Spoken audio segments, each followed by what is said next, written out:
गोलीकांड नहीं हुआ था झारखंड राज्य में। हमें लगता है कि वो गोलीकांड 2024 में भी हो रहा है, बस थोड़ा सा पैटर्न बदला है। हमें भी अपने घर परिवार को देखने की आवश्यकता थी। शायद इस बार जो 2024 का चुनाव हुआ इसमें 81 में, शायद मैं कंफर्म नहीं हूँ, शायद मैं पहला कुंवारा विधायक हूँ, तो शायद हम अपने परिवार के बारे सोचते हैं, हम अपना जीवन संगिनी के बारे सोचते हैं, लेकिन वो सब छोड़ के हम एग्रेशन की बात करते हैं। एक युवा विधायक जो पहली बार विधायक बना है, जिसे गाड़ी की सुविधा मिलेगी, जिसे आवास की सुविधा। देखिए, सबसे पहले खरसवां गोलीकांड 1 जनवरी 1948 को शहीद हुए तमाम शहीदों को श्रद्धांजलि अर्पित करते हैं और कहना यही चाहेंगे कि 1948 में ही गोलीकांड नहीं हुआ था झारखंड राज्य में। हमें लगता है कि वो गोलीकांड 2024 में भी हो रहा है, बस थोड़ा सा पैटर्न बदला है। 48 में सामूहिक गोलीकांड हुआ था, 50,000 लोगों को गोलियां चलाई गई थी। आज कहीं 50 लोगों पे लाठियां बरसाई जाती है, कहीं 5, और मामला वही है। खरसवां गोलीकांड को अगर समझना चाहते हैं तो हमें उस समय की परिस्थितियों को समझना होगा कि उस समय खरसवां के आदिवासी मूलवासी अपनी ज़मीन को उड़ीसा में मिलाने देने के पक्ष में नहीं थे, क्योंकि उनसे उनकी ज़मीनों और भाषा को कहीं ना कहीं छेड़छाड़ होता। तो आज भी ज़मीन की लड़ाई झारखंड वासी आज भी लड़ रहे हैं। आज भी जो तमाम उद्योग घराने हैं, तमाम जो खनन के क्षेत्र में कार्य करने वाली कंपनियां हैं, उद्योग स्थापित करने वाली कंपनियां हैं, वो लड़ाई हम आज भी लड़ रहे हैं। बस फ़र्क है कि उस समय गोलियों से हमें मारा जाता था, अब कानून के दांव पेच से मारा जाता है, या प्रशासन की झूठे एफआईआरों से हमें मारा जाता है। परिस्थितियाँ आज भी वही हैं। अब आप कहेंगे कि आप उद्योग के खिलाफ हैं क्या? तो जी नहीं, उद्योग के खिलाफ कोई नहीं है। हमने जो कपड़ा पहना है वो उद्योग के कारण है, हमारे हाथ में जो मोबाइल है वो किसी न किसी कल कारखाना में तैयार हुआ है।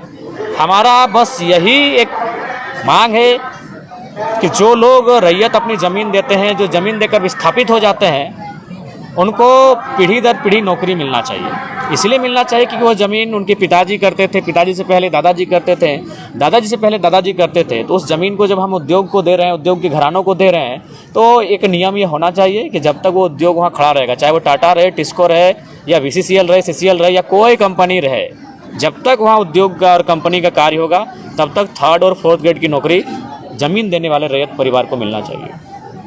दादा, जो खरसवां गोलीकांड हुआ, इस गोलीकांड के जो शहीद हुए, जो सपनों का झारखंड सोचा गया था, वो कहाँ तक हद तक? नहीं, बिल्कुल नहीं। हमें लगता है 1% भी अगर पूरा हुआ हो तो खरसवां गोलीकांड बिल्कुल वो सपना आज भी अधूरा है। जिस उम्मीद के साथ झारखंड के लोगों ने शहादत दिया है, शहादत देने का ही मतलब था सुशासन की व्यवस्था। सुशासन की व्यवस्था मतलब हमारी अपनी पारंपरिक व्यवस्थाएं, लेकिन आज विशेषकर कोल्हान में आप अक्सर देखते हैं जिस प्रकार की समस्याएं सामने आती हैं, जिस प्रकार से दमन किया जाता है, तो सुशासन व्यवस्था आज भी नहीं है। और जो लड़ाई थी वो सुशासन व्यवस्था की लड़ाई थी, वो लड़ाई हक अधिकार की थी, और हमें लगता है कि आज पुनः उस लड़ाई को आत्मसात करने की आवश्यकता है। पेशा कानून के बारे में बार बार बात होता है, अभी फिर से जो ये बात उठ रहा है, पेशा कानून पर आप क्या पक्ष रखते हैं? बिल्कुल, पेशा कानून ही मजबूत करेगा जो आदिवासियत परंपरा है, जो आदिवासियत रीति रिवाज है। पेशा कानून का जितना कड़ाई से, जितना मजबूती से अनुपालन होगा, उतनी ही आदिवासियत का संरक्षण होगा। और नहीं तो आज देख सकते हैं, रांची एक समय आदिवासियों की CNT ज़मीन हुआ करती थी, आज वहाँ आदिवासी नग्न हो गए। धनबाद, बोकारो, ऐसे बहुत सारे जगह हैं जहाँ आदिवासी मूलवासी लोग बसाव था उनका उस भौगोलिक सीमा में, आज वो विस्थापित हो चुके हैं। कहीं डैम बनने से, कहीं उद्योग बनने से, तो कहीं अन्य राज्यों के लोगों के प्रभाव से वो धीरे धीरे अपने गांवों को छोड़कर सीमित हो गए हैं, संकुचित हो गए हैं। तो पेशा कानून जैसे कानूनों को कड़ाई से अनुपालन ही आदिवासियत संस्कृति का संरक्षण करवाई।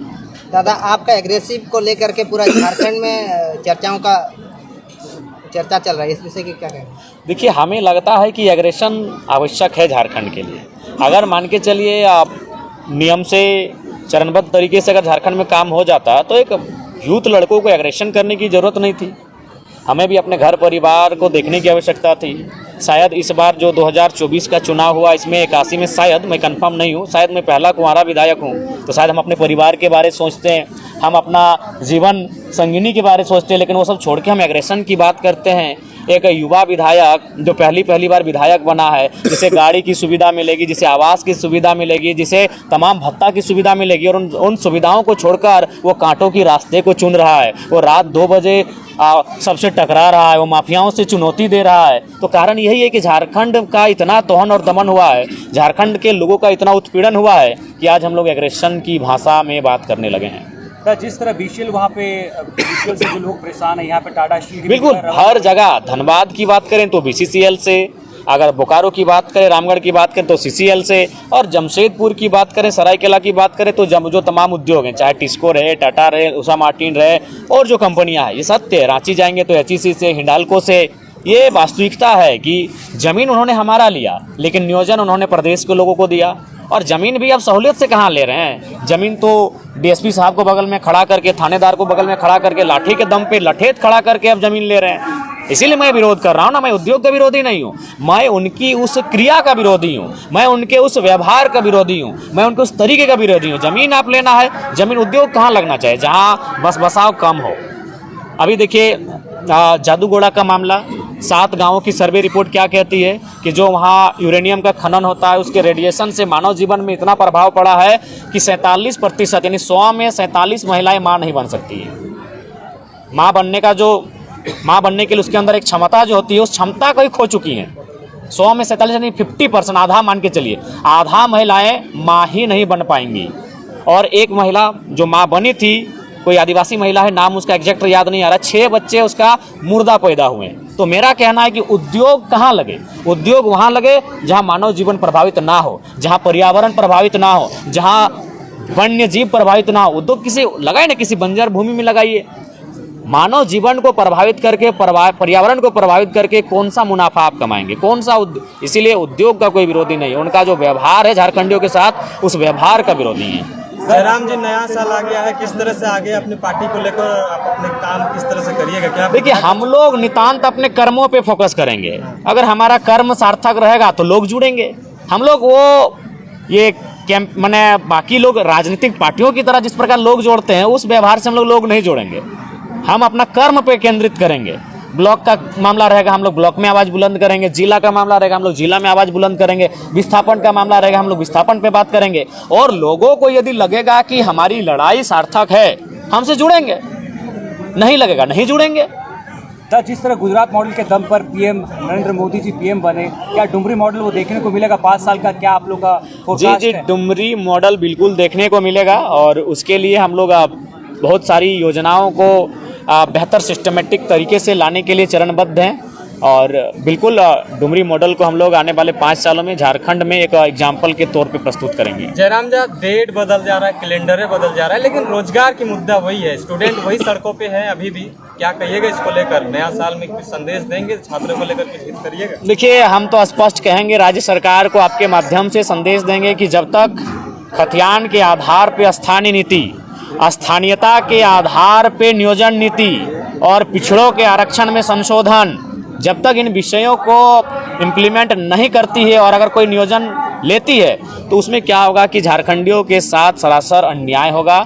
तो इसलिए राज्य सरकार को हम आपके माध्यम से खरसवां की इस पावन धरती से, खरसवां की इस ऐतिहासिक धरती संदेश देंगे, बिना स्थानीयता के कोई भी नियोजन ना लें। अगर बिना स्थानीयता के आप नियोजन लेंगे तो वहाँ झारखंड के लोग कम और गैर झारखंड के लोग ज़्यादा भरे हुए दिखेंगे। पैसे के लोभ से जिस तरह इस बार सत्ता बना, 2100 रुपया गोगो की बात हुई, मैया सम्मान की बात हुई, और कहीं ना कहीं ये कन्वर्ट भी हुआ वोटों में। तो ये 5 साल में क्या देखते हैं कि लोग वही 2500 या 3000 में सीमित रह जाएंगे, या फिर अपनी इच्छाएं को? देखिए, अब वास्तविकता यही है। एक हिटलर ने एक उदाहरण दिया था एक मुर्गे का।